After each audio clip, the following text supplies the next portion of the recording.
자, 오늘 주신 본문의 말씀 가지고 믿음의 고백이 구호로 그치지 않으려면, 믿음의 고백이 구호로 그치지 않으려면 이라는 제목으로 하나님의 말씀을 증거하도록 하겠습니다. 제가 일전에 한번 TV 프로그램을 보는데 최화정이라는 한 영화 배우가 참 나이를 벌써 많이 먹었더라고요. 뭐 60 중반이 된 것 같아요. 60 뭐. 근데 27년간을 진행했던 라디오 방송을 이제 그만뒀더라고요. 그래서 그 마지막, 저는 실제로는 못 봤는데 그 프로그램을 통해서 최화정이라는 배우가 27년간, 말이 27년이지, 진짜 27년 동안 진행했던 뭐 파워 FM인가요? 뭐 하여튼 SBS 개국 방송이었으니까 SBS가 시작되면서 이제 론칭되었던 그 라디오 방송을 27년간 한 진행자가 끝까지 온 거야. 그래서 그걸 마지막 이제 끝내는 방송을 이렇게 찍는 장면이 있는데 내가 막 울컥한 거야. 감정이 이입되더라고. 내 마음 같아서 또 저는 또 약간 강박증이 있어서 30년 채우지.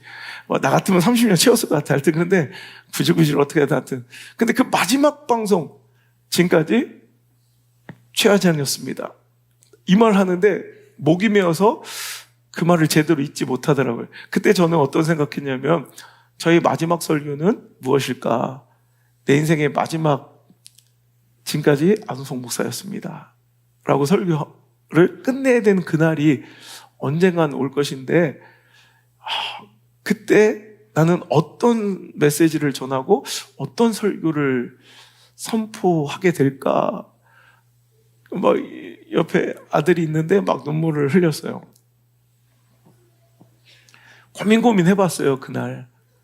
그때 내 인생의 마지막 설교 혹은 은퇴하는 설교에 이 설교가 되지 않을까라는 생각을 해봤어요.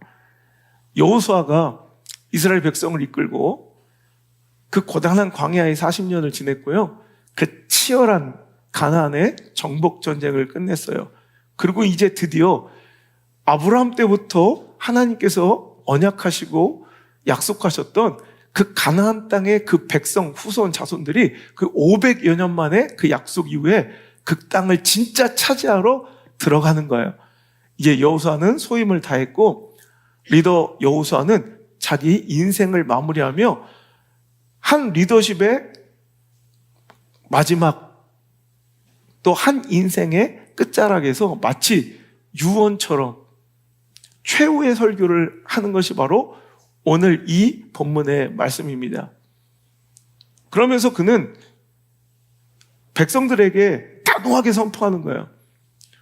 너희들 그냥 우리가 전투에서 이기고 전쟁에서 이겨서 오늘 강 이쪽 편 아모리 족속에 살고 있는 이 가나안 땅을 우리가 지금 상황적으로 형편적으로 지금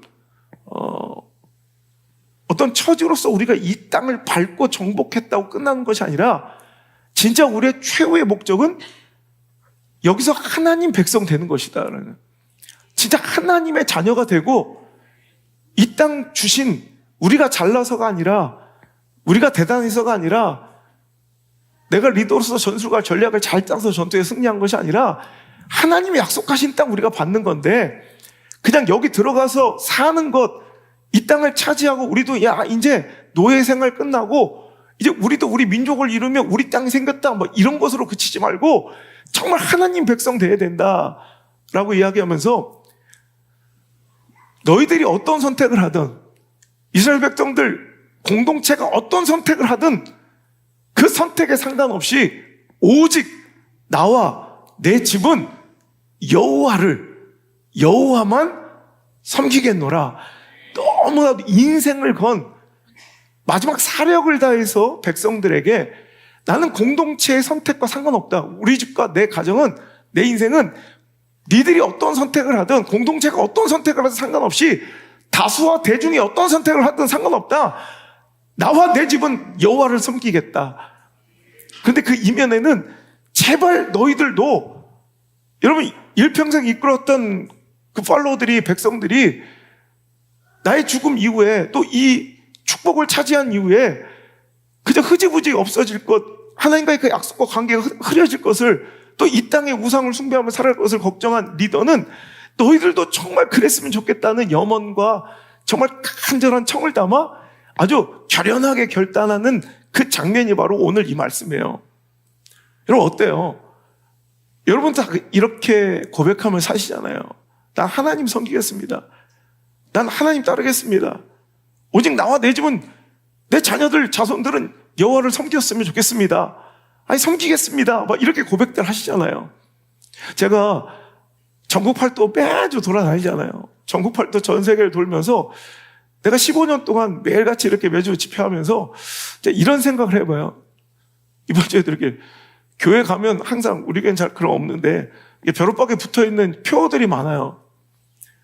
내가 항상 갖는 생각은 우리 한국교회가, 우리 교회들이, 우리 목사들이, 우리 성도들이 저 벽에 걸어놓은 표어들만큼, 이 주보에 내걸은 그 캐치프레이즈만큼, 그 표어만큼만 살면 얼마나 좋을까?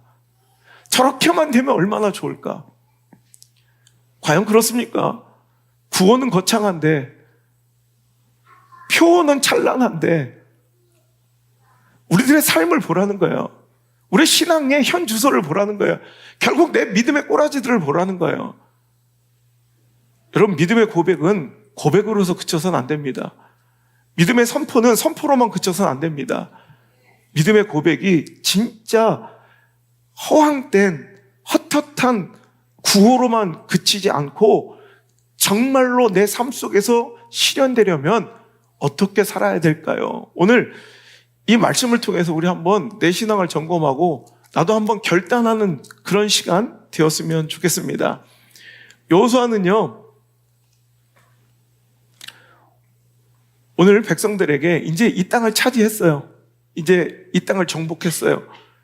이 땅을 누리며 살아갈 때 그냥 이 땅을 차지하고 어찌 보면 복을 얻은 거고 어느 정도의 성과와 삶의 평안을 허락받은, 보장받은 이 상황에서 이것으로 만족하면 안 된다라는 거예요. 그러면서 뭐라고 그들에게 선포하냐면, 그러므로 이제는 여호와를 경외하며 온전함과 진실함으로 그를 섬겨야 된다.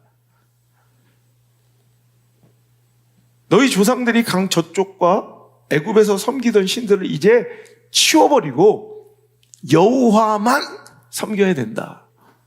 뭐라고요? 여호와만 섬겨야 된다. 여러분, 여호와도, 하나님도 필요하고 하나님도 믿고 하나님도 섬기는 것이 아니라 하나님만 섬겨야 된다는 거예요. 만일 너희가 하나님을 믿고 섬기는 것이 너희에게 좋지 않게 보이거든, 여기서 결단을 하는 거야.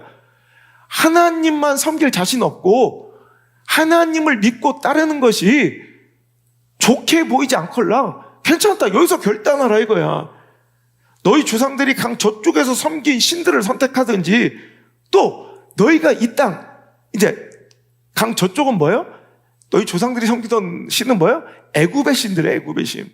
이집트에서 430년 동안 종노릇하며 하나님을 알지 못하는, 자, 영적 상징으로는, 자, 홍해를 건너기 전 정말 내가 죄와 육체 가운데 살아갔던, 세상 속에 얽매여 살아갔던, 세상의 가치관과 썩어질 구습에 따라 살아갔던 나의 그 행동 패턴과 삶의 모습들, 하나님 알고 하나님 만나고 예수의 그 진리와 의 가운데 살아가기 그 전 우리의 삶의 모습 있잖아요. 그게 다 우상이었어요. 우상.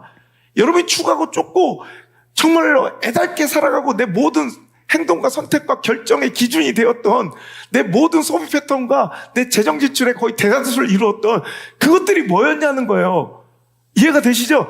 그게 바로 애굽에서 내가 따르던 그 신들, 그 강 저쪽 편에서 네 과거에 섬겼던 그 우상을 다시 섬기던지, 아니면 지금 보니까 지금 또 네 눈앞에 우상이 있네. 우리가 정복한 이 땅에도 아모리 족속들이 섬기는 이 신들이, 내가 정복한 이 가나안 땅에도 오늘 또 내 트렌드에 딱 맞는, 오늘도 내 기호와 취향에 딱 맞는, 오늘 날 달콤하게 유혹하고 이것만 있으면 될 것 같은 또 그런 인간이 있네, 그런 관계가 있네, 또 그런 물질의 유혹이 있네, 그런 상황이 있네. 이거 섬기든지 해라 이거예요. 하지만 여호와를 섬기기로 결정했으면 너는 오직 여호와만 섬겨야 된다라는 거예요. 자, 오늘 인생은 어쩔 수 없이 선택과 결단입니다. 믿음은요, 한마디로 선택과 결단의 연속이에요. 오늘 저는 제 인생, 제 목회, 우리 교회 가운데도 오늘 이 말씀이, 아니, 이 말씀 안에 들어있는 결단이 꼭 필요한 시점이고요. 오늘 이 가운데 있는 많은 성도들을, 이 말씀을 듣고 있는 많은 인생들이 오늘도 이 결단이 필요한 상황이라고 저는 믿습니다. 결단하셔야 돼요. 어영부영 뭐 대충 살다가 좋으면 좋은 게 아니라 오늘 결단하시라고요. 결단. 여러분의 선택과 결정 무엇이든지 간에 저는, 제가 이번 주 우리 가정 예배를 드리면서 정말 눈물로 제가 설교했던, 오직 나와 내 집은 여호와를 섬기겠노라. 그걸 지지하든 말든 뭐 따르든 말든 상관없어. 오직 나와 내 집은 목숨 걸고 여호와 섬기겠노라. 그러니 여호사의 마음처럼 제발 당신들도 오직 여호와를 섬기고 선택하기를 결단하셨으면 좋겠습니다. 여러분 상황이 어찌하든, 여러분 형편이 어찌하든, 여러분 감정이 어찌하든, 여러분 관계가 어찌하든, 지금 내 감정이 어찌하든 그런 것에 구속되고 매이고 그것을 복종하고 따르는, 여러분 어찌 보면 우상처럼 보이지 않는 수많은 우상들이 있어요. 과거로부터 나를 지긋지긋하게 얽매이고 제압하며 오늘도 나를 끌고 다니는 여러분 주체가 있다고요. 그게 우상이에요. 별것 없어요. 우리가 절에만 안 가고 이단에만 안 가면 우상이 아니라 오늘도 하나님 말씀보다, 여러분 하나님의 뜻보다 더 우선시되고 더 소중하고 오늘도 그 영향에 결정적 영향을 미치는 최종 권위가 되는 그 우상들이 너무나도 친숙하고 친밀하고 아름다운 모습으로 당신 옆에 있다고요. 어찌 보면 여러분 옆에 있는 사람들이 여러분 막 뻐드렁이 나고 막 송곳니가 나서 막 뿔을 달고 삼시창 들고 오면 좋겠어요. 그럼 저 새끼 사탄이구나, 우상이구나. 우린 그냥 배제할 수 있지만 우상은 그런 모습으로 안 와요. 당신에게 가장 친밀하고 가장 아늑하고 가장 편안하고 가장 사랑스러운 모습으로 당신 옆에 있다고요. 그래서 오늘도 하나님의 말씀보다 더 소중해 보이고 하나님의 말씀의 순종에 장애가 되고 걸림돌이 되는 수많은 우상 품고 있는데 이제 결단해야 된다는 거예요. 이런 설교를 세상은 이 시대는 싫어해요. 그거 대충대충 좀 합시다. 그거 그냥 융통성 있게 그냥 어느 정도껏 합시다. 얼마 전에 한 찾아온 목사님이 제가 요즘에 너무 제가 마음이 막 지치고 힘든데 나도 힘들어 죽겠는데 수많은 목사님들이 찾아서 이번에도 한 네 목사님 교회를 제가 만나 상담해 드리면서 내 가슴이 너무 아프더라고. 한 젊은 목사님이 선택과 결정의 기로에 있는 거예요.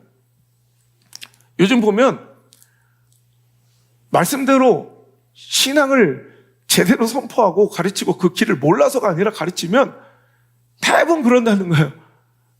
뭐 그렇게까지 해야 되냐고, 너무 구닥다리고 융통성 없고 목사님 사랑이 없다고 대부분 이런 소리를 하면, 정말 영혼을 사랑해서 그 설교하면 대부분 그 얘기랑 그러면서 수많은 많은 부흥하는 매스컴의 미디어에 부각되는 그런 교회들 보면 너무 나이스하고 너무 좋다고 역시 세련됐다는 평가를 받는다는 거예요. 왜? 죄에 대해서 얘기하지 않고. 그러니까 좋은 게 좋은 거라고 다 묻어주고 사람만 불러놓아 가득 차니까. 근데 자기도 이제 자신이 없다, 더 이상. 왜? 커가는 자식들 보고 자기 성경과 상황을 보니까 더 이상 이 길을 지킬 용기가 없어서 그만하려 한다. 그래서 제가 막 격려하고 힘을 주고 왔어요. 여러분, 교회가 이래서 해야 되겠습니까? 여러분, 시대는 수많은 우상들이 하나님만 섬기는 것을, 여호와만 섬긴 것을 그대로 두지 않을 거예요. 당신 옆에 그 달콤한 우상, 여러분 이제는 버려야 될 때가 됐습니다. 결단해야 될 때가 됐습니다. 여러분의 선택과 결정에 상관없이 나와 내 집은 오직 여호와를 섬길 거예요.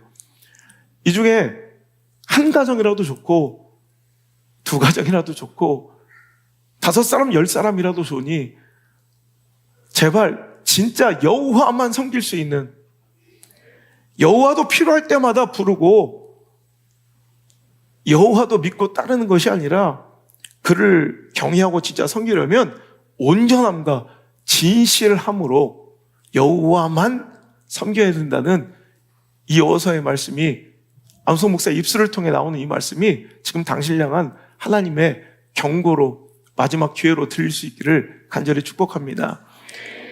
오늘 이 결단이 말씀의 제목처럼, 이 믿음의 고백이 이 말씀의 제목처럼 구호로만 그치지 않으려면 어떻게 해야 될까요? 저는 이 고백이, 여러분 우리는 오직 여호와만 섬길 수 있는 존재가 못 돼요. 결론 이거예요.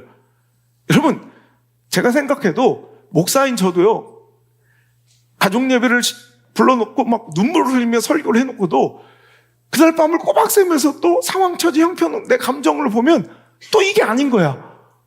오늘도 또 불러놓고 진짜 내가 목사로서는 이렇게 얘기하지만, 이 길을 가라고 얘기하지만 솔직히 아빠로서는 또 오늘도 흔들리는 게 나다. 그러니까 너희들이 하나님 만나야 된다. 오늘도 이러고 왔어요. 지금 이 설교하기 전에. 우리는 인간이 오직 나와 내 집은 여호와를 섬길 수 있다 없다? 없어요. 없어. 우리는. 그러니까 여러분 어떻게 해야 되냐면 계속 우리는 반복해야 돼요. 여러분 이 고백이 진실이려면 어떻게 해야 되냐면 이 고백의 원천이 어딘가가 중요하고 이 고백이 어떤 방향성으로 나가는가가 중요한 것 같아요. 그래서 이걸 끊임없이 계속 반복하는 거예요. 왜? 우리는 또 흐트러지고 우리는 또 흔들리고 우리는 또 하나님 말씀에서 어긋나고 오직 여호와를 섬겨야 되는데, 여호와만 섬겨야 되는데 또 눈앞에 우상들이 또 내 옆에 팔짱 끼고 살아간 내 모습을 또 발견. 목사도 그런데, 이것만 하고 먹고 사는 사람도 그런데, 여러분 우리 오죽하겠냐는 거예요. 그래서 우리는 계속 점검해야 돼요. 이 고백을 그냥 의미 없이 형식적으로 내뱉는 것이 아니라 이 고백의 원천, 이 고백이 어디서부터 근원돼야 되는지와 이 고백이 진짜 어떻게 내 삶 속에 적용되어 이게 증명돼야 되는지를 자꾸, 그러니까 원인, 근원지와 방향성을 계속 점검해야 돼요. 자, 오늘 나와 내 집은 오직 여호와만 섬기기로 여러분도 결단하십니까? 여러분 여호와만 섬기기로 여러분 결심하십니까? 이 청춘의 때 여호와를 나의 주인으로 절대 주권자로 믿기로 결단하십니까? 그렇다면 여러분 이 고백의 원인, 근거, 원천이 어디서 비롯돼야 되느냐? 바로 감사입니다. 감사. 뭐라고요? 하나님께서 나에게 베풀어진 은혜를 기억함으로 인한 그 감사에서 이 고백이 터져나와야 돼요. 오늘 여호수아는요, 이 설교 24장, 이 최후의 설교, 어쩌면 유언장 같은 이 설교를 하기 위해서 어디서부터 시작되냐면 3절 보면 아브라함부터, 그죠? 아브라함이 하나님의 부르심으로 예전에 가나안 땅에 왔던 것부터 기억하게 하는 거예요. 그리고 이삭에게, 또 이삭은 야곱에게. 근데 그 야곱의 그 자손들이 애굽으로 내려간 사건. 그래서 애굽에서 430년 동안 종로를 타고 있었던 우리들. 여러분 거기부터 막 기억해내는 거예요. 그럴 때 그 핍박과 환난과 아픔과 압제 속에서 5절 모세와 아론을 보내셨고, 6절 애굽에서 인도하여 내셨고 우리 조상들을, 그리고 7절 후반에 너희가 많은 날을 광야에서 거주하였고, 8절 아모리 족속 땅으로 들어가 또 그들을 너희 손에 넘겨주신 하나님. 여러분 이 여호수아는 그냥 나는 여호와를 섬길래, 여러분 하나님 믿읍시다 이게 아니라 이 고백의 근거를 어디서 찾냐면 아브라함의 하나님, 아브라함에게 너는 복이 될지라 하시며 넌 복의 근원이 될 것이라 하시며 그 우상의 땅, 인본주의의 땅 갈대아우르로 하란에서 그를 끌어내어 가나안 땅에 입성시킨 그때부터 그 축복의 약속이 정말 꺼져가는 심지처럼 소망 없어 보이지만 기가 막히게 하나님 때 이삭을 주신 우리 하나님, 그 이삭의 아들 야곱에게 이 축복이 이어지고 그 야곱의 자손들 70인이 죽을 위기에 처했을 때 요셉을 통해 그 70인의 가정을 인큐베이터처럼 애굽물을 사용하셔서 증강시키셨고, 그들이 430년 되어 애굽의 노예가 되어 종노릇하며 짐승 취급받고 있을 때 하나님 그들의 신음소리와 고통소리를 들으셨고 그 약속을 잊지 않으셨어. 그래서 모세 아론을 보내셨던 거 기억나? 그들이 올 때 그 앞에 그 무서운 홍해가 있었고 뒤에 그 무시무시한 애굽의 철병거가 있었지만 그들과 우리 사이에 흑암을 두시고 홍해를 갈라 길을 내셨으며 그들을 물로 바다로 덮어버리신 우리 하나님, 그 은혜가 아니었으면 우리가 어떻게 이 자리에 있겠냐는 거예요. 그 많은 날 광야에서 우리를 먹이고 입히시고 살리신 그 하나님의 은혜를 이야기하고, 또 나가서 이제 강 건너 요단강 건너 이 땅을 정복할 때 하나님께서 아모리 족속을 우리 손에 붙이셨던 그 역사적인 장면들을 이야기하는 거예요. 우리가 오직 여호와를 섬겨야 되는 이유는 뭐예요? 지금까지 지내온 거 다 주님의 은혜였기 때문에. 내가 해드리는 게 아니에요. 내가 뭘 해주는 게 아니에요. 내가 교회 다녀주는 거 아니에요. 내가 뭐 헌신해주는 거 아니에요. 내가 뭐 봉사 좀 해주는 거 아니에요. 지금까지 생각해보니 죄와 사망에서 붙들려 전혀 소망 없이 난 스올의 그 음부에 빠져 죽어야 될 영영 죽을 나를 내 노력과 의지가 아니에요. 내 공로가 아니에요. 전적인 하나님의 은혜로 나를 살리셔서 그것만 해도 감사한데, 광야 같은 이 땅과 인생 가운데 하나님은 나를 지키셨고 오늘까지 나를 인도하셨는데, 그리고 이 땅을 주셨는데 어떻게 우리가 하나님을 버려? 오직 나와 내 집은 여호와를 섬겨야 돼.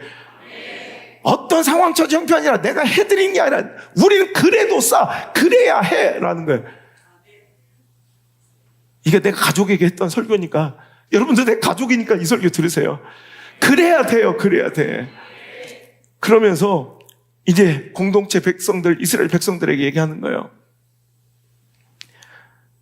오직 나와 내 집은 여호와를 섬기겠노라. 오늘 너희들은 섬길 자를 택하라. 16절에 백성들이 그제야 대답합니다. 이르되 우리가 결단코 여호와를 버리고 다른 신들을 섬기기를 하지 않겠습니다.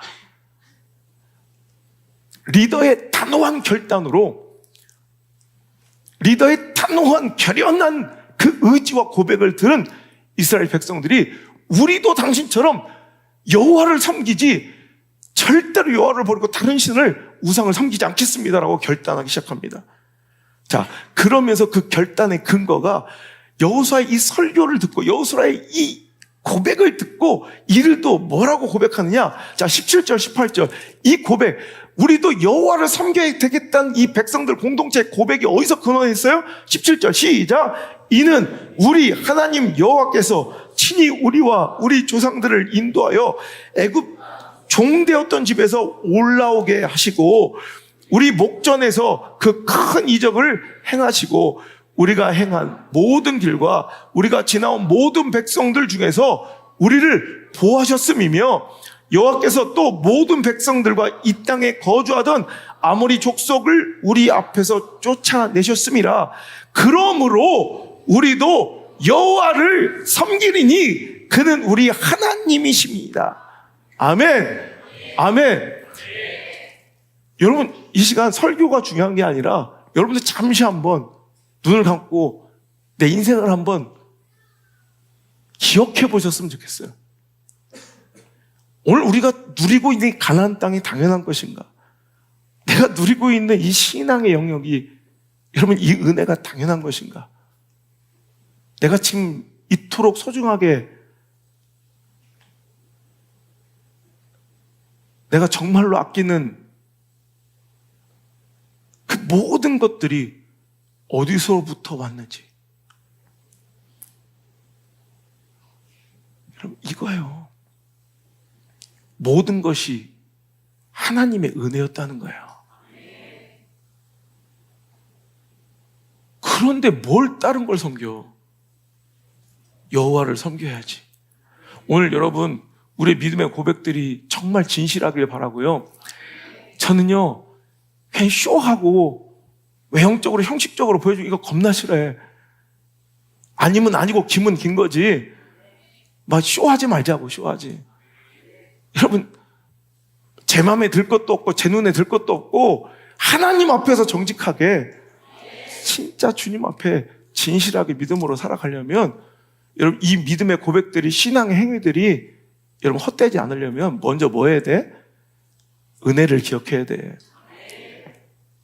감사로부터 근원된 그 믿음의 고백이 진짜라는 거예요.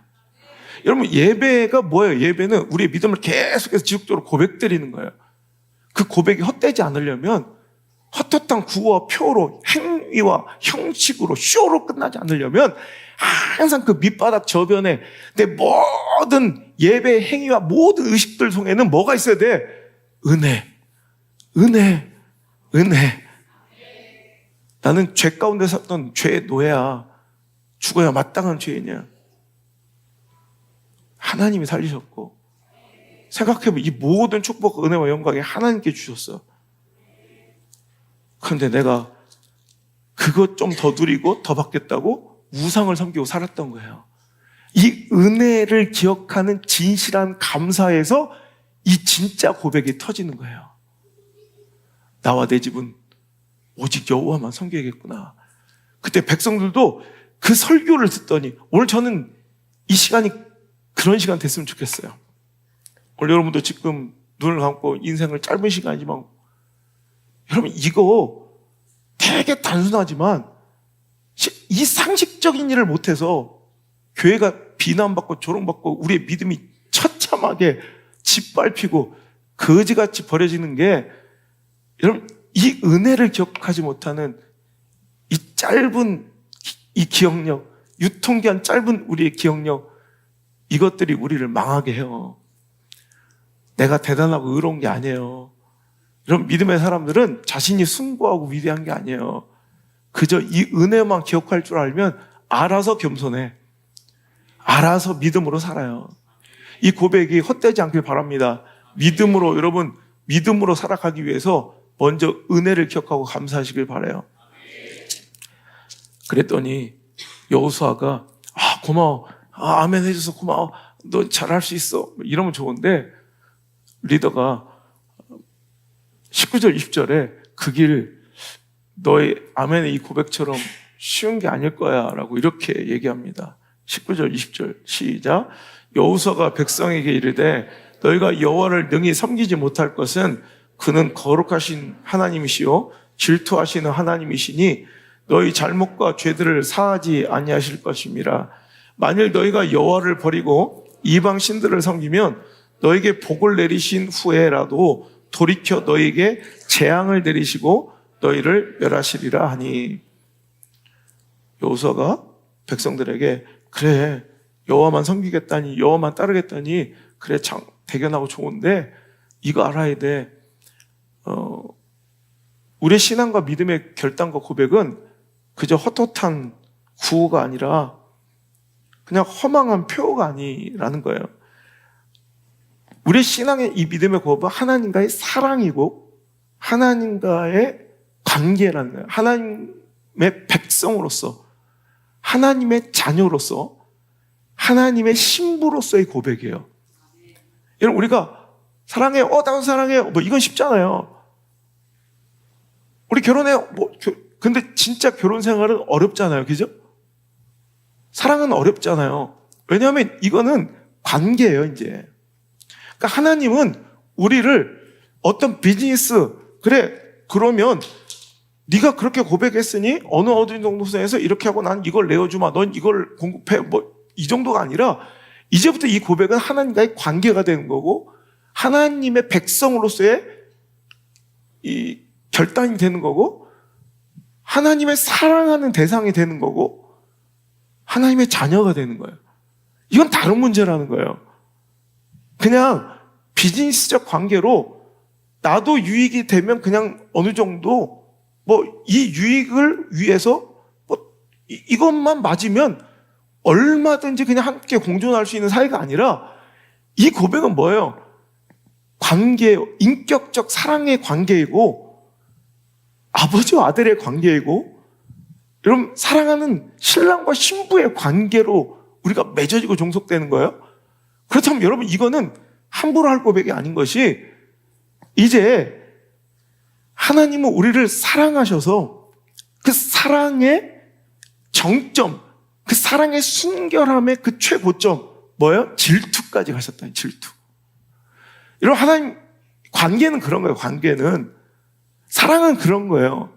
비즈니스나 상업, 투자는 어쩔지 몰라도 여러분 종업원을 뽑는 관계에서 그 사람과의 나의 순결한 관계 이런 거 필요 없어요. 내가 돈 주는 만큼 일하면 되는 거고 나한테 유익 끼치면 되고, 아니면 그냥 그 자리에서 끝나는 거야. 사랑은 다른 거예요. 사랑은 손해를 보든 뭐 하든 그 사랑의 순결과 종결은, 종착역은 뭐냐면 이 질투의 질투. 쉐어할 수 없다는 거, 이제 대체 불가능하고 공유할 수 없는 거. 무슨 얘기예요? 마음 한 자락도, 시선 한 조각도 다른 데 주지 말라는 거예요. 오늘 이 고백이 진실이라면 너를 우상 버리고 와라. 우상 버리고. 여러분 신앙생활은 요즘에는 허용을 해요. 다 괜찮아요. 하나님만 성님은 되죠. 그냥 교회만 다니면 되죠. 당신이 주님을 믿고 구원받았습니다. 이 구원은 절대 뺏기지 않습니다. 물론 맞아요. 구원은 뺏기지 않아요. 하나님의 사랑은 절대 여러분 실패가 없으십니다. 여러분 하나님의 사랑은 실패가 없습니다. 근데 문제는 뭐냐면 자기가 자기에게 준 구원의 확신이 문제인 거야. 하나님의 구원의 계획은 실패가 없어요. 맞아요. 근데 이 안에 수많은 사람들이 자기가 자기에게 준 구원의 확신을 가지고 교회 다닌다는 거예요. 진짜 믿지도 않고 하나님과 관계에 사랑도 없으면서.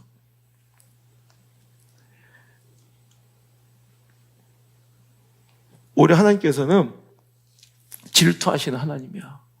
너와 인격적 사랑을 원하시고 널 너무너무 사랑하셔서 하나님은 당신의 백성의 잘못과 죄를 그냥 넘어가지 않아. 이게 진짜 하나님의 사랑, 그 안에 있는 자들의 모습이어야지. 좋은 게 좋다고 덮는 건 이건 비즈니스 관계, 이 장사야. 교회가. 하나님은 절대 우리의 죄와 잘못을 덮지 않으세요. 그게 덮어진다면 이건 장사꾼이야. 장사꾼. 목사가 아니라. 하나님의 뜻이 이렇다고 분명히 말씀하셨는데 그걸 감춰주면 그건 장사꾼이죠. 왜? 내 월급만 주고 이 자리가 보장되면 좋은 거니까, 우리 관계가 좋으면 좋은 거니까. 아니죠. 하나님 절대 그런 분이 아니시라는 거예요. 하나님은 너에게 복을 내리신 후에라도 돌이켜 너에게 재앙을 내리시게. 그 복이 독이 되고 축복이 재앙이 될 수 있다는 거예요. 지금까지 받은 모든 은혜와 축복이 누구에게로부터 건너는지 기억하셨습니까? 그 복이 재앙으로 바뀔 수 있다는 거예요. 그러니까 결단하셔야 된다는 거예요. 우상 끼고 살지 말고, 여러분 우상으로 인하여 하나님이 우선순위에서 밀리게 하지 말고, 진짜 소중하면 하나님과 원수 만들면 안 돼요. 하나님 앞에 우상되게 하면 안 돼요. 자식이 소중하면 하나님 앞에 자식을 우상으로 만들어 하나님의 원수 만들면 안 되고, 돈 사랑하면 돈을 하나님과 원수 만들어서 하나님 앞에 우상으로 세우면 안 된다고요. 내가 소중하게 여긴 게 무엇입니까? 그거 하나님 주신 거예요. 다 하나님보다 뒤로 미루시길 바라요. 여러분 오늘 이 믿음, 이 결단은 은혜에 대한 기억. 그래야 싼 사람들, 그래도 싼 사람들, 이래야 마땅한 사람들이라는 감사에서 근원되길 바라고요. 그러면 어떻게 종결되고 어느 방향으로 나가서 실천적으로 오늘 계속해서 그것이 오늘도 내 삶 속에서 증명되어야 되는가? 바로 순종입니다. 순종. 자, 그랬던 21절 백성들이 또 결단합니다. 시작. 백성이 여호수아에게 말하되 아니니이다. 우리가 여호와를 섬기겠나이다 하는지라. 여호수아가 백성에게 이르되 너희가 여호와를 택했고 그를 섬기리라 하였으니 스스로 증인이 되었느니라 하니 그들이 이르되 우리가 증인이 되었나이다 하더라. 자, 아닙니다. 정말 우리는 하나님 섬기겠습니다. 오늘 여기서 이 고백이 진짜 진실로 많이 터져나왔으면 좋겠어요. 그래, 아멘 했으니까 그러면 내가 당신이 스스로가 증인이 된 거야. 하나님 앞에서 누가 와서 쫓아다니며 뭐 하는 것도 아니고, 자, 그러면 이제 어떻게 해야 되느냐. 이 고백, 이 결단을 강요하는 것도 아니고, 뭐 더 시키는 것도 아니에요. 뭐 여기서 뭐 인간적 페널티를 받는 것도 아닌데, 이게 진실하려면 이렇게 하래요. 23절. 여호수아가 이르되, 그러면 시작. 그러면 이제 너희 중에 있는 이방신들을 치워버리고 너희 마음을 이스라엘의 하나님 여호와께로 향하라. 자, 이게 솔루션. 네가 진짜로 여호와를 그럼에도 불구하고 택하겠다. 여호와를 선택했으면 어떻게 하래요? 그렇다면 우상 치워버려라. 오늘 여러분 이번 주에 당신의 우상을 발견하고 우상을 치워버리는 역사가 있길 바랍니다.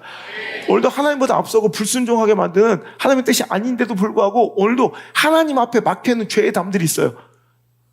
저도 할 땐 여러분도 하라는 거예요. 같이 결단하시길 바라요. 그 우상들을 하나씩 치워버리길 바라요. 그리고 우리가 하나님 여호와를 향해야 된다. 아니, 하나님을 향한다는 거 이게 되게 관념적이라 뭐 어떻게 해야 될지 모르겠어요. 하나님을 향하려면 어떻게 해야 돼요? 강대상 바라봐야 돼요? 어떻게 하는 게 하나님을 향하는 것일까? 25절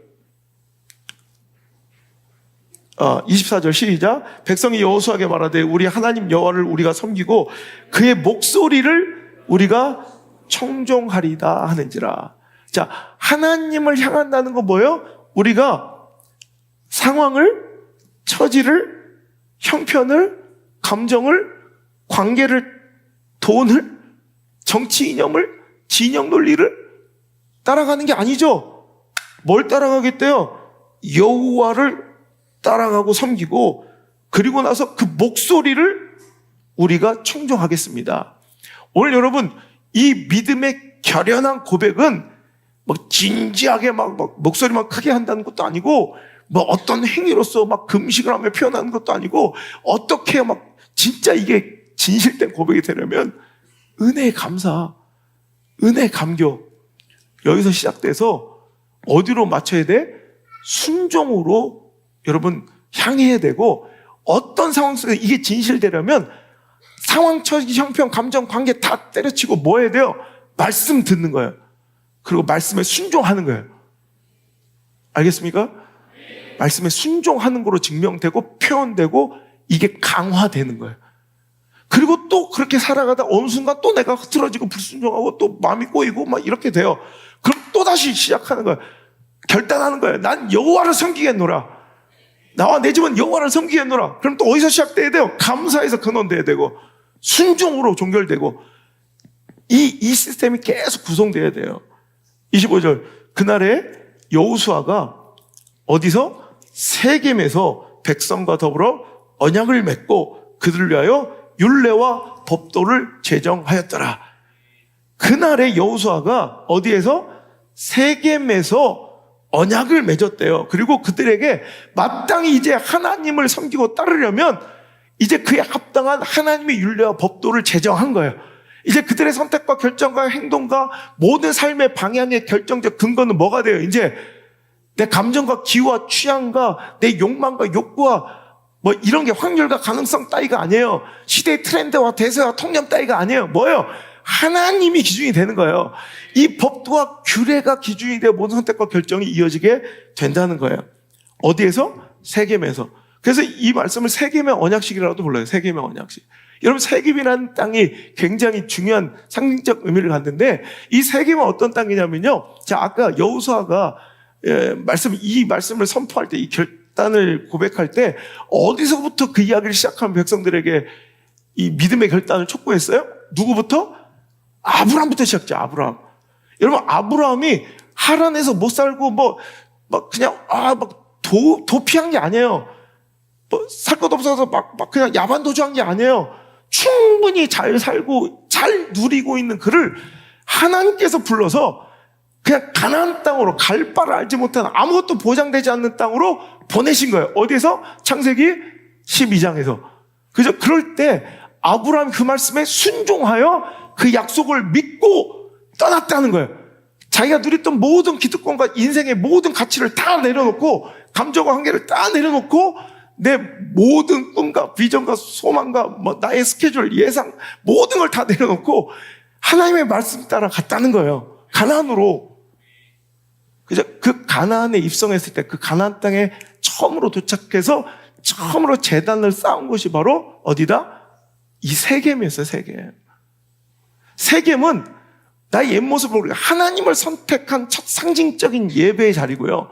또 그 아들의 아들 손자 이삭, 야곱이 20년간 에서의 칼을 피해 오늘도 라반의 집에서 고생하다가 하나님의 전적인 은혜로 다시 하나님의 약속 따라 귀환했습니다. 가나안 땅으로. 그 가나안 땅에 돌아와 내가 그 집에서 지금껏 품고 숨기고 있었던 그 모든 우상들을 다 내어버리고 다 파묻어버린 곳이 바로 세겜입니다. 세겜은 지리적, 지형적으로 볼 때 여러분 하나님께서 12지파를 불러 마주보고 있는 두 산, 여러분 이제 성지순례 이스라엘을 이제 전쟁 끝나면 가보게 될 텐데 그러면 두 산이 마주보고 있답니다. 에발산과 그리심산이 딱 대칭으로 마주보고 있는데 12지파의 절반은 그리심산 가서 축복을 선포하고 12지파의 절반은 에발산에서 저주를 선포하는 거예요. 왜? 신앙은 if, 오늘 이 조건에 따른 선택과 결단에 따라 달라진다는 걸 상징적으로 보여주는 거예요. 그리심산, 오늘도 순종하고 살아간 자들에겐 그리심산의 축복과 불순종하고 살아가는 사람들에게 에발산의 저주가, 똑같은 민족이고 똑같은 하나님의 백성이지만 오늘도 너희들의 행로, 너희들의 결정, 너희들의 선택, 너희들의 결단이 너희들의 미래와 자녀들, 자손들의 미래를, 너희 인생의 엔딩을, 네 삶의 종착역을, 네 자녀들의 마지막 종착역을 도착하는 항구를 바꿔놓을 것이다 라는 상징적인 모습으로 에발산과 그리심산을 보여주면서 그리심산의 축복을 누려야지 에발산의 저주의 주인공이 되면 안 된다고 선언하신 곳이에요. 그 에발산과 그리심산, 저주와 축복의 땅 딱 중간에 있는 그 갈림길 중간에 있는 곳이 바로 지리적, 지형적으로 세겜입니다. 그래서 이 세겜은 그리심산과 에발산의 중간이에요. 오늘 여러분 결단하는 갈림길이라고. 오늘도 우리는 모두 다 세겜의 언약식 앞에 있는 거예요. 오늘 이 세겜에서 우리는 그리심산의 축복으로 갈지 에발산의 저주로 갈지를 우리는 결단해야 되는 순간이 있는 거예요. 오늘 저와 여러분은 하나님의 은혜를 기억하고 감사하며 하나님의 말씀에 순종함으로 이 고백이 헛되지 않았음을, 우리는 그런데 우리라는 존재, 다른 악한 존재는 절대로 그렇게 못 살아요. 그 끊임없이 이 시스템과 루틴을 자꾸 가동해야 돼요. 꺾였습니까?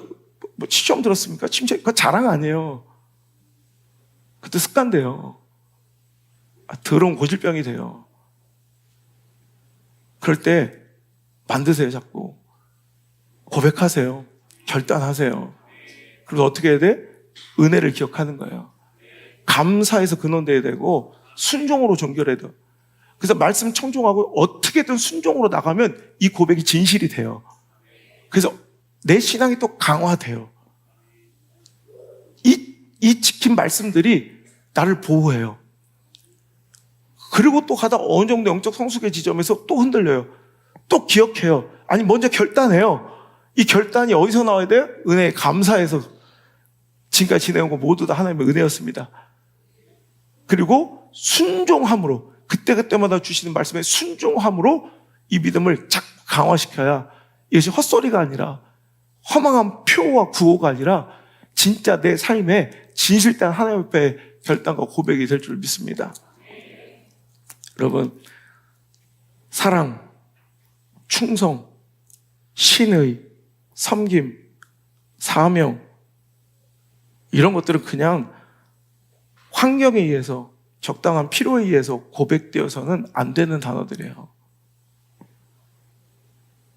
오히려 환경, 처지, 상황을 이기고 거스르고 그럼에도 불구하고 지켜야만 하는 것이, 그래야만 통용되고 사용될 수 있는 단어들이 바로 사랑, 신의, 의리, 충성, 사명이라는 단어들이에요. 함부로 쓰지 말라는 거예요. 좋을 때, 필요할 때는 매달리고 함께하고, 더 유익이 되는 곳이 있으면 얼마든지 버릴 수 있는 거. 사명도 아니고 신의도 아니고 충성도 아니고 의리도 아니고 믿음도 아니라는 거예요.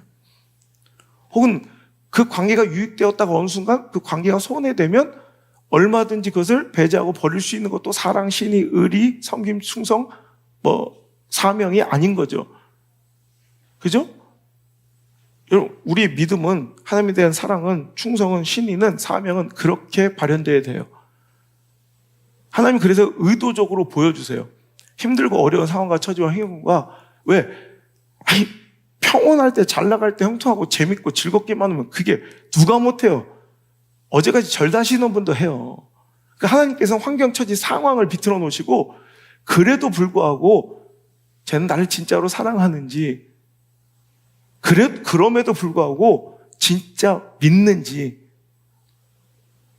나를 신뢰하는지, 정말 사명자인지를, 아니, 하나님이 보려고 하시는 게 아니라 하나님은 아세요. 누구 보라고? 나 보라고. 그 시험을 보여주시는 거예요.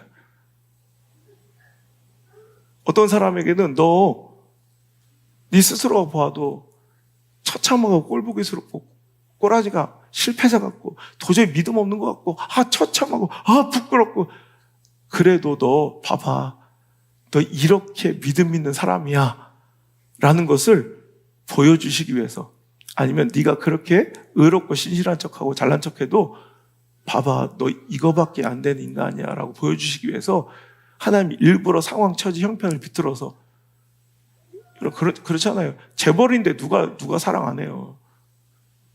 근데 망해도 사랑할 수 있어야죠. 그죠? 재벌은 무조건 사랑 안 하는 것도 사랑이 아니야. 재벌이어도 괜찮고 망해도 괜찮은 거예요. 난 진실한 사랑이기 때문에 난 장애인만 사랑해요. 이것도 아니야. 장애여도 괜찮고 건강해도 괜찮은 거예요. 오늘 우리에게 주신 그 상황이, 여러분, 사도 바울이 그래서 이렇게 고백하죠. 빌립보서 4장 11절에서 13절. 내가 궁핍함으로 말하는 것이 아니니라 어떠한 형편이든지 난 자족하기를 배웠네. 난 항상 감사하기를 배웠대. 나는 비천에 처할 줄도 알고 풍부에 처할 줄도 알아. 모든 일, 곧 배부름과 배고픔과 풍부와 궁핍에도 처할 줄 아는 일체의 비결을 배웠노라. 함께 고백할까요? 시작. 내게 능력 주신 자 안에서. 사도 바울의 사명과 충성과 진심은요, 믿음은 어떻게 표현돼요? 어떤 조건에 얽매이지 않는다는 거예요. 풍족해도 괜찮고 가난해도 괜찮고 사람들이 지지해줘도 괜찮고 떠나가도 괜찮고 고난과 핍박 있어도 괜찮고 혹은 영광과 환호 속에서 사역해도 괜찮고, 이런 것들 가운데 나는 흔들리지 않고 늘 스스로 만족하고 감사할 수 있는 일체의 비결을 배우는 게 참된 신앙이에요. 이런 조건과 여건과 상황을 주셔야 내가 일하겠습니다가 아니라, 물론 그렇게 기도한 사람은 없을 거예요. 그랬으면 좋겠습니다. 거의 대부분 이런 식으로 기도하겠지만, 대부분 사람들이 오늘도 어떤 조건에서도 기쁨으로 감사로 정말 하나님께 의뢰하고 기도하며, 여러분, 얼마든지 살아갈 수 있어야, 여러분 꼭 교회 잘 다니면 복 주셔야 돼요? 그래, 복 받으세요. 그럼 받으시면 되는데, 받으면 좋죠. 나는 이게 똑같은 거예요. 전 주의 종으로서 진실하기 때문에 난 가난하게만 살겠습니다. 이것도 아닌 거예요. 아까 똑같은 거예요. 난 재벌 2세들은 사랑하지 않아요. 난 진실한 사랑을 원하니까. 이것도 바보 같은 소리죠. 우연히 부딪혀서 파일이 떨어져서 주웠는데 손이 딱 닿는데 그게 실장님이야. 그럼 어떡할 거야? 통했는데, 찌릿했는데, 종이 울렸는데, 실장님이라면 안 돼요. 전 진실한 사람. 이것도 바보지. 실장님은 어떻고, 김비서면 어떻고, 어때? 그런 게 제한받지 않고 제약받지 않는 게 진짜 사랑인 거예요. 믿음은 마찬가지예요. 이런 게 전혀 제약받고 구애받지, 이게 우리 관계에 어떤 것도 개입돼서 나를 막 실망시킬 수도 없고, 나를 막 그냥 하나님 없이도 그냥 나대게 할 수도 없다는 거예요. 그냥 하나님 안에서 나는 어떻든 상관없다는 거예요. 시골이면 어떻고, 도시면 어떻고, 미래가 촉망받으면 어떻고, 미래가 깜깜하면 어떻고, 미국이면 어떻고, 한국이면 어떻고, 저 도시면 어떻고, 요 시골이면 어떻고, 그런 거에 상관없이 일을 할 수 있어요. 그게 진짜 하나님의 일이고 진짜 종이지. 우린 왜 고난받으면 안 되는데? 여러분, 어떤 상황에서도 자족함의 믿음 생활을 하시고요. 어떤 상황을 주셔도 그거를 위해서 다니는 교회, 이건 허망한 거예요. 그냥 괜찮아요. 물론 잘 되면 좋죠. 저도 뭐 여러분 다 잘 됐으면 좋겠어요, 솔직히. 그래서 잘 되셔서 선교도 좀 많이 하시고 11조도 많이 하시고 감사도 좀 많이 하시고 내가 이제 막 도와주는 사람 좀 없었으면 좋겠어요. 여러분 앓는 소리 좀 그만 들었으면 좋겠어요. 다 잘 되면 좋겠는데 안 되면 또 어때? 왜 안 되면 안 된다고 생각하는데? 왜 우리는 고난받으면 안 되는데? 왜 서러우면 안 되는데? 그게 안 됐으면 저와 여러분 만나지도 못해요. 제가 우리 가족들 모아놓고 울면서 이 설교했어요. 로마서 8장 17절. 자녀이면 또한 상속자, 곧 하나님의 상속자요 그리스도와 함께한 상속자니 우리가 그와 함께 영광을 받기 위하여 고난도 함께 받아야 할 것이니라. 내가 실은 좀 목회적으로나 좀 되게 상심되고 또 좀 짜증나고 좀 불쾌하고 솔직히 막 목회 회의를 느낀 시간이 있어요. 근데 그걸 자녀들이 보면서 좀 보기 힘든가 봐. 근데 제가 저는 내 패턴이 그래요, 원래. 어디서 있으면 사람도 안 만나요. 기도만 해요. 말씀만 딱 봐요. 말씀에서 답을 찾아요. 기도하면서 하나님께 위로를 받아요. 근데 갑자기 쌩쌩해지고 막 웃고 막 날씨가 애들이 막 왜 그러냐고 막 그래요. 하나님 나에게 주신 말씀을 받았고 찾았고 난 그게 믿으시니까 바로 하루아침에 괜찮아. 그러면서 이 말씀 가족 예배 때 내 새벽에 다 모이라고 해서 바로 이 말씀을 전했어요. 아버지의 유산을 너희들이 받는다고 생각하자. 유산은 아버지의 재산만 받는 게 아니라 아버지의 부채가 있으면 그 빚도 함께 상속받는 거다. 난 빚은 안 받고 재산만 받으려고 그러면 안 된다. 제가 일전에 한번 설교한 적 있죠. 내 친구 하나가 잘못해서 아버지 한 30년 된 갤로퍼 그거 받았다가 알고 보니까 은행에 빚이 뭐 몇 억이 있는 거야. 그래가지고 확 취소해가지고 막 다 안 받는 막 그 법적으로 막 하느라고 되게 엄청나게 고생을 했거든요. 여러분, 받고 싶으면 두 개를 다 받아야지. 나는 빚은 안 받고 차만 받겠으면 이거 된다 안 된다? 그건 상속이 아니에요. 상속은 두 개 다 받는 거예요. 채무든 재산이든 다 받아야지. 어느 순간 우리가 예수님과 함께 하나님의 자녀가 됐대요. 할렐루야. 기쁘지 않아요? 예수님과 함께 우리는 하나님의 상속자가 되었대요. 할렐루야. 그렇다면 예수님처럼 그와 함께 영광도 받지만 고난도 함께 받아야 된다. 아니, 내가 하나님의 자녀로서 백성으로서 주의 종으로서 영광을 받았으면 그와 함께 당연히 고난도 받아야 된다. 왜 고난 받으면 안 된다고 생각하는데? 뭐가 두렵고 뭐가 무섭고 뭐가 꺼려지는데? 너희들의 다 생각들은 그거야. 고난 받을 거, 아플 거, 아빠처럼 힘들 거, 고생. 왜 안 하면 왜 안 되는데? 그 왜 받으면 왜 안 되는데? 그랬어요. 받아야지. 우리 집이, 우리 가정이 주의 종이라는 그 이름 하나로 얼마나 영광을 받았냐. 당신이 안드레 성주 안나가 주의 종의 가정으로서 얼마나 많은 영광과 혜택을 누리고 존경을 받았냐. 고난도 받아야지. 아파야지. 이걸 왜 피하냐. 이거. 당연한 거다. 당연한 거. 신앙생활 하면서 사역하면서 영광만 받으려는 자들이 있어요. 이건 하나님께서 결단코 허락하지 않습니다. 절대로 허락하지 않습니다. 은혜가 너무 크잖아. 영광이 너무 크잖아. 하나님 백성으로서. 근데 예를 들어서 빚이 10억, 10억인데 재산은 꼴락 1,000만 원이야. 그럼 안 받아야죠. 상속자 아니라고 외쳐야죠. 변호사를 써서라도 아니라고 해야죠. 근데 여러분, 재산이 100억이야. 그런데 부채, 빚이 1,000만 원이야. 받아야 돼, 안 받아야 돼요? 주은이는 받겠대요. 엄마, 아빠 돈 많이 벌어요. 여러분, 받아야죠. 하나님께로부터는 은혜가 얼마나 큰데, 우리가. 야, 진짜, 예수 믿고 받은 그 영광이 얼마나 큰데. 고난도 받아야죠. 짓불 꼴랑.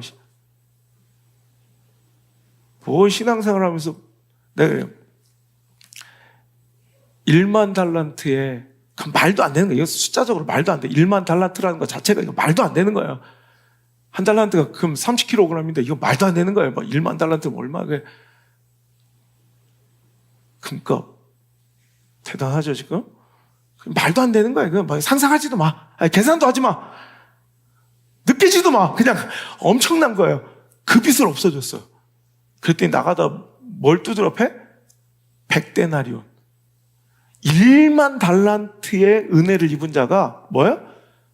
100데나리온. 100일치 품삯도 허용이 안 되는 거예요. 이게 내쳐질 자의 모습이라는 거예요. 이게 구원받지 못한 자들의 자기증명이야.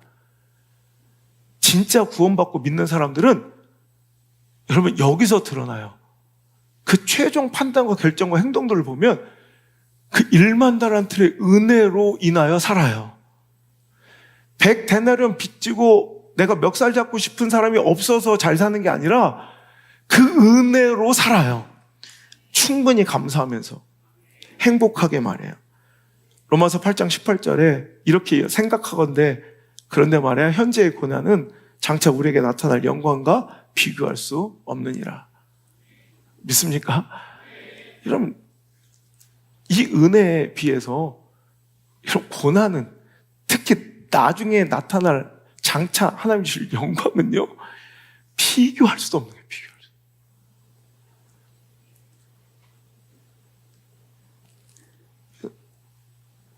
어떤 사람의 축복, 어떤 사람의 사명, 어떤 사람의 영적 성장, 어떤 사람의 믿음의 분량이 다 되어가는구나. 한계를 보여주는 사건이 맞죠, 여러분? 달리던 차가 기름이 떨어져요. 그럼 이제 더 이상 달릴 수 없잖아요. 그 한계를 보여주는 게 뭐예요? 경고등이죠. 앵꼬등. 깜빡 주유기 그 노란 불빛이 그 앵꼬등처럼 말이에요. 어떤 사람의 저 가정의 축복은 여기까지구나. 저 사람의 사명은 여기까지구나. 어떤 사람의 영적 성장과 깊이와 믿음의 분량은 저기까지구나 라고 딱 보여주는 사건들이 있어요. 마치 앵꼬동처럼 그 마음과 입에서 배설물처럼 불평, 원망, 서운, 섭섭, 비난, 불평 이런 것들이 나와요. 그럼 거기까지인 거예요. 여기서 우리는 결단해야 돼요. 오늘이 세겜이에요. 그러면 그냥 그대로 달리지 않아 계속. 그러면 그냥 거기까지인 거예요. 그 축복이 재앙이고 복이 독이 되는 안타까운 에발산의 종착역이 되는 거예요. 하지만 여기서 결단하는 거예요. 하나님께 은혜를 기억하고 다시 감사하고 목숨 걸고 다시 내 의와 내 자아와 내 고집과 내 소경과 감정과 관계를 다 깨트리고 꺾어 부수며 오늘도 자기를 부인하고 십자가를 지며 말씀에 순종하기 시작하는 거예요. 하나님의 말씀을 청종하기 시작하면 오늘 여러분 이 세겜에서의 결단 하나가 인생을 바꿔요. 인생 결말을 바꿔요. 결론을 바꿔요. 여러분의 인생의 종착역, 특별히 자녀 자손들의 종착역이 여러분 그리심산 되기를 주 여러분 축원합니다. 그래요.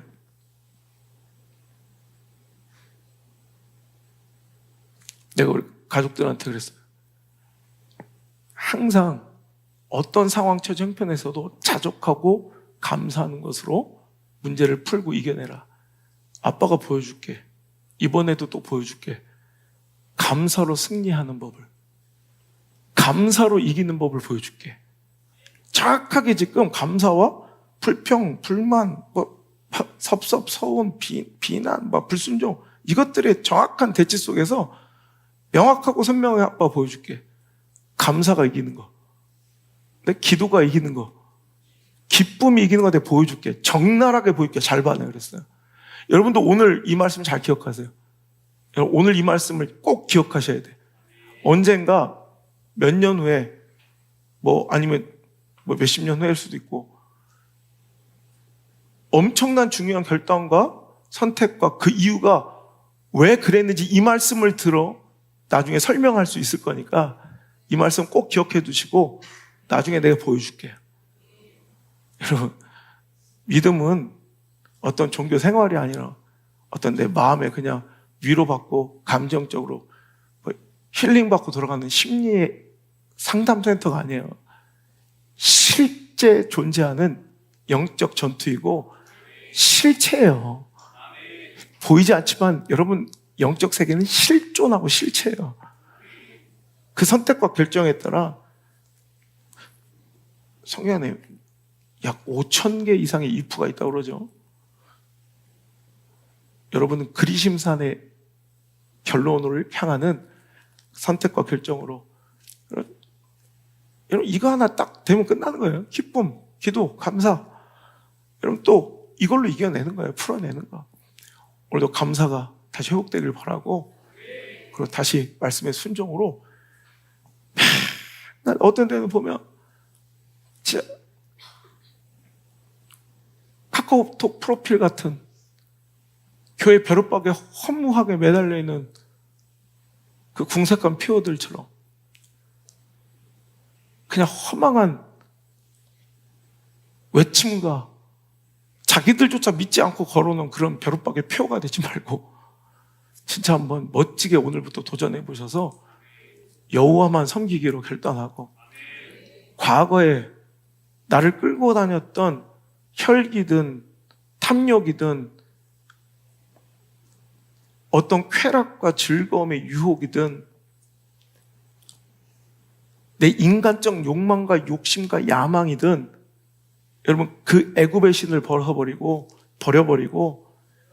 또 오늘 나를 유혹하는 그 달콤한, 지금 보면 아무것도 아니었잖아요. 지금 또 나를 유혹하는 아모리인들의 신, 지금 이 시대의 트렌드, 또 나를 오늘 복되고 잘 될 것 같고 평안하고 풍족하고 존귀하게 높일 것 같은 그런 것들 오늘도 여기서 싹 제어해버리고, 오늘도 결단하고 오늘도 오직 나와 내 집은 여호와를 섬기겠노라 선포할 수 있길 바랍니다.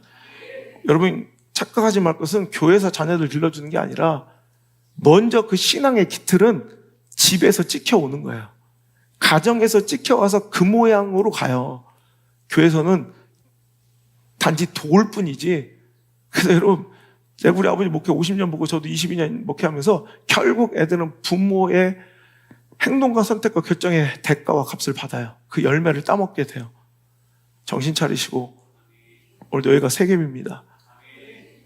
여러분의 하나님을 향한 결단과 순종의 첫째 단이 다시 한번 세워지길 바라고, 20년 동안 꿍꿍 품고 왔던 야곱의 그 우상들이 파묻혀지길 바라고, 애굽의 우상과 조상들이 섬겼던 그 우상과 내 눈을 현혹시키는 오늘 나의 우상을 다 제어해버리고, 오늘도 저주와 축복 사이에서 하나님을 선택하고 여호와만 따르는 멋진 믿음의 종들, 저는 신앙의 명문가 3, 4대 저는 지금도 또 꿈꿔요.